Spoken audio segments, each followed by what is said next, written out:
Assalamu alaikum warahmatullahi wabarakatuh. My name is Abdul Hassan, and I hope all you guys play sports, and me and you guys, I think we all enjoy sports. And one thing I don't enjoy is the thing I like to do being taken from me. So this takes us to our topic today, which is examining the relationship between training load and sports injuries among teenagers and young adults. So for the agenda, we'll start off with the aim and objective, then we'll go into the importance of the topic. Following that will be the methodology. Then we'll go into each research question with their respective findings and discussions. And then we'll summarize, talk about the limitations, and then we'll give you a take-home message. So, what does this research aim to do?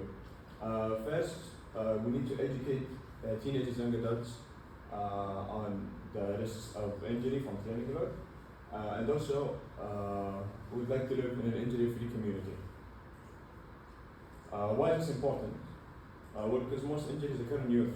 Why do they occur in youth? Well, they're the most that participate in sports, and there's always the risk of getting injured while participating in sports. There are also knowledge deficits in training, meaning that youth don't really know how to train, or they don't train, which results in injuries. For the methodology, a survey on Google Forms with 102 participants, all Saudi, mostly from Jeddah, 9% female, 91 male, ages 17 to 24, and the data was collected through WhatsApp groups, Instagram stories, Snapchat stories. The survey was 18 questions. For RQ1 findings, RQ1 aimed to understand how teenagers and adults train, and then how much load and frequency.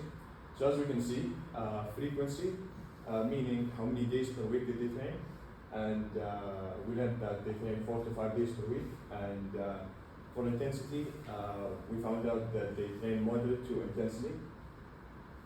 And this shows us that training 4 to 5 days per week is considered to be high frequency, especially among younger people.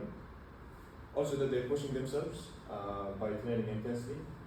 And this could end up in overuse injury. Overuse injury occurs when either frequency, intensity, or both combined are too high and overall build up fatigue and cause overuse injury.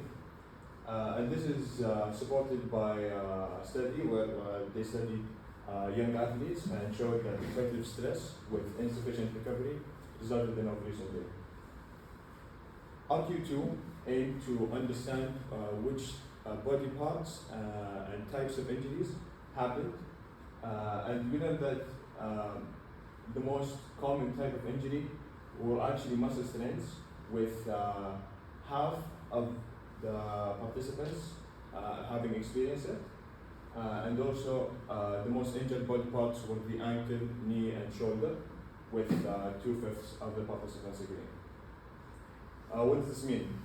45.9% muscle strains means that muscle strains are actually overuse injury, which is a result of frequency and high frequency and high intensity, as we spoke in RQ1.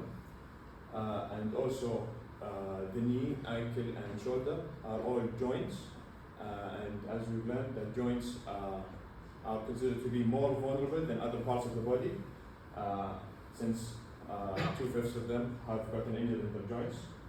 This could be due to underdeveloped stabilizer muscles or just inadequate training. And we've also learned that high load and poor mechanics, meaning a lot of intensity and frequency in training with maybe bad form or things like that, could result in more injuries.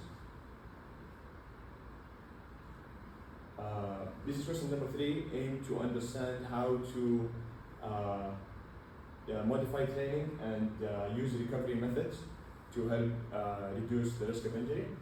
And we learned that at least 3/5 of the participants take either more recovery days or just reduce training load to improve recovery. And 2/5 actually use no recovery methods, while the rest of the three cuffs use different types of recovery methods, including ice baths, saunas, and massages. So this shows that less tanning equals a lower risk, which we've seen since taking rest days and taking less tanning load. Reduces overall frequency, meaning giving more time for recovery, which helps. We see that 38.1 use no recovery method, which isn't a bad thing since they do take days off and recover, but to have better quality of recovery and speedy recovery as well, it's better to use recovery methods such as ice baths or saunas or things like that. And final thing, we need to educate recovery importance, meaning that taking tips, for example, from coaches or medical professionals could help in helping your recovery and understanding how to recover better and with more quality. To summarize, we understood that high training load cause injury, meaning high frequency and intensity, cause higher injuries. We also learned that the most affected areas were joints, and the most affected type of injury was muscle strains, which is a result of high frequency and intensity. And the joints, because of its vulnerability due to underdeveloped stabilizer muscles.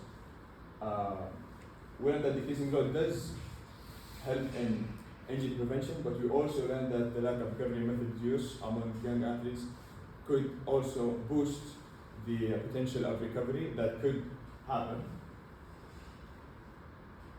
So what limited this? What limited this study?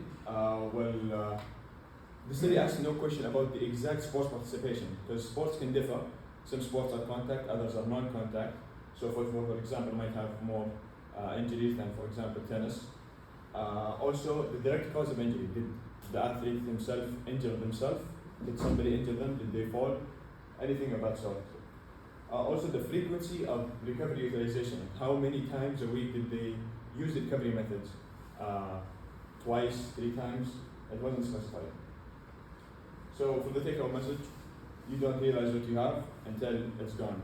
So, having a healthy body and a good body to participate in sports is something we only understand until after we get injured, and then we realize how fortunate we were.